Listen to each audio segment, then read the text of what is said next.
Welcome to this Houston Newsmakers Extra with Dr. Mark Jones. We've been talking about the politics, the state of politics in the city of Houston, certainly with Mayor Turner now coming in. He's got a whole new group of people. There was a big fight going on throughout this whole process about the mayor not being fair to the firefighters, the mayor being responsible for dirt in City Hall, that sort of thing.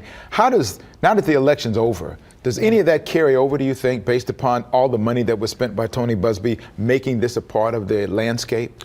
Well, no, and a lot of those issues never really resonated with voters, as is demonstrated by Turner's reelection, and that the sort of shady politics in City Hall, that didn't really resonate. And on the firefighters, that didn't have much of an effect either.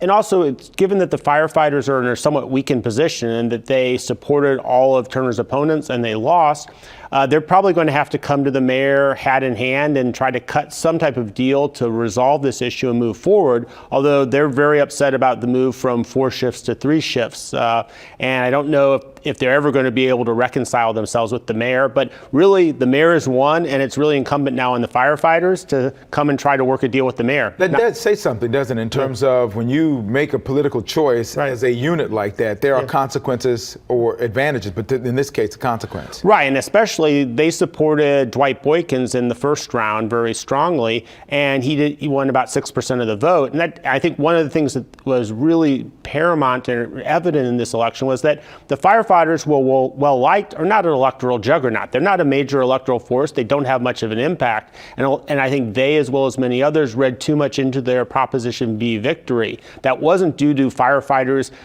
skillful campaign activities. It was because voters believed that they had a strong case in terms of pay parity and favored it. So now we look at the council. When you look at the landscape of the council, what stood out to you in terms of the biggest surprises? Were there any just kind of, I know I looked at Carlos Cisneros being pushed in very, very close to not being able to win. That was a surprise to me. About you, what about you? I think it was, that she was so close in spite of having the advantage of incumbency. That was somewhat of a surprise. I would have thought that Brad Scarface Jordan would have done a little bit better in District D. I think if he stays around and actually campaigns for another office, be it state legislature or city council, he might be able to do better. Probably didn't have enough time to reach voters. I think also, one thing we saw that was a little surprising, but perhaps shouldn't have been, is that Michael Kubash is a very popular council member, and in spite of this not being a good year for centrists and conservatives, he still won by a very large margin. Yeah, well, the whole thing changes now with the shift of the women on the council as well, and even when District B is decided, we know that that's going to be another woman. Right, yeah, it's the 2 candidates right now are in the runoff are women, and the 3rd candidate, if Bailey would be kicked out because of her felony record, is also a woman. So we know that a woman will be representing District B. What do you make of, we talked on the program about the impeachment process going on, whether or not that the House is responsible for impeachment, and they typically send it to the Senate. I've heard a couple of things going on. That one is that there may be this move afoot to impeach the president, but not push it forward to the Senate. That way they could keep it from coming under what they consider a sham trial. Have you heard that? I've heard it, but it really, if they're going to follow the process, they need to send it to the Senate, even if they know that the result in the Senate is going to be that the president will be exonerated, with virtually every Republican voting for him and virtually every Democrat, with the possible exception of Joe Manchin from West Virginia, voting against him. Do we look at it the wrong way? Because we assume that when the impeachment process goes to the Senate for a trial, and the senators take an oath of, I'm going to be fair and impartial, and they clearly are not at this point. And the Senate Majority Leader has made it very clear he's not impartial, and several others have come out the same way. Have we been looking at it the wrong way? Does the Constitution not say anything about that? Well, no, the Constitution gives the power to, when you have a majority, I guess it's a good example that majorities matter. Just as in the House, the Democrats' control of the agenda matters in terms of their ability to bring this whole process forward. If you still had a Republican in majority in the House, we wouldn't be seeing the passage of these articles of impeachment.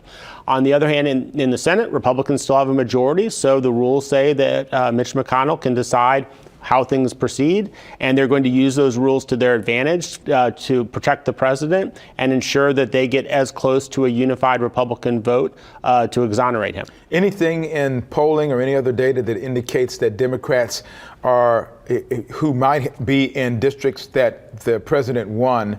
I know most of them have sided with the Democrats. Very partisan process. Most of them decided. Does it look like any of them might lose their positions because of siding with the Democrats, or is it the other way around? Well, I think it's going to make some of them more vulnerable in 2020. We just don't know how vulnerable. But there are probably a half dozen Democrats who voted for impeachment who could lose their seats in 2020 because of that vote, because in their district, Donald Trump remains very popular. So, and one of the amazing things is how popular he remains with the base. And that, in fact, is what seems to drive the political considerations of everybody in Congress at this point. Oh, exactly. I think for the Senate Republicans, if Donald Trump's approval ratings weren't in the mid-40s, but rather in the mid-20s, he probably would be impeached, because there would be enough people that would want to get rid of him so they wouldn't have him being a millstone around their neck in the 2020 presidential race. But the reality is he's remained very strong, and no Republican wants to cross him. State politics is interesting. There's a lot of changes going on there. I've seen people as a move afoot to try to put more Democrats in positions of responsibility in the state. What have you heard about that? And is there a chance that Democrats have been saying, we're going to go blue, we're going to blue? It doesn't seem like that's going to happen, but what is the progress along those lines? Well, I think the key place when we're looking at 2020 is the Texas House. Right there are 83 Republicans, 67 Democrats. So with a 9-seat shift or net gain, Democrats could take control of the Texas House. And that's where they're focusing virtually all of their energies this season, with the exception of some congressional seats that they're also trying to flip. But from a real strategic thinking towards the future perspective, what Democrats need to do if they're going to be successful is flip the House. Because if they don't flip the House now in 2020, then Republicans will have 100% control over the gerrymandering or redistricting process and be able to engage in partisan gerrymandering to ensure that they have a strong advantage in the Texas House, Texas Senate, and the U.S. House delegation until past 2030. One more question before I let you go. The Congressman Olson is retiring, and a lot of Republicans are getting into the fray there, including Sheriff Nels and Pierce Bush, along with another former candidate for Congress. What do you make about that race? Well, I mean, it's really crowded. There are 15 candidates. So one thing we know is that it's going to go to a runoff in May. That is, in March, we'll choose the 2 people who go to the May runoff. Troy Nehls, the former Fort Bend County Sheriff, is the odds-on favorite, but he's being challenged by 2 candidates with deep pocketbooks, or at least access to deep pocketbooks. Kathleen Wall, who failed to advance in the and spent a lot of money. Spent $6 million in the Congressional District 2 primary back in 2018, and Pierce Bush. Both of them are somewhat carpetbaggers because they live in Congressional District 2, not out in Sugar Land, but there's nothing illegal about running there. But I'm sure Troy Nehls will make an advantage of that. There's also Greg Hill, who's over from Brazoria County. His advantage is that Nehls, 70% of the voters are from Fort Bend County, but 20% are from Brazoria. And while Nehls is likely to be one of the candidates in the runoff, I think it's wide open for who that second candidate is. And Brazoria is a much stronger, solid conservative Republican. Yes, and it also has some more identity, and he's from Pearland, so he might be able to beat Bush or Kathleen Wall to get that second spot to face off with Nehls in the May primary. Well, I hope to have them all on at some point between now and the election. Thank you, Mark. We appreciate you coming in always. Oh, my pleasure. Newsmakers Extra. If you love it, share it. If you don't love it, share it anyway. Thank you.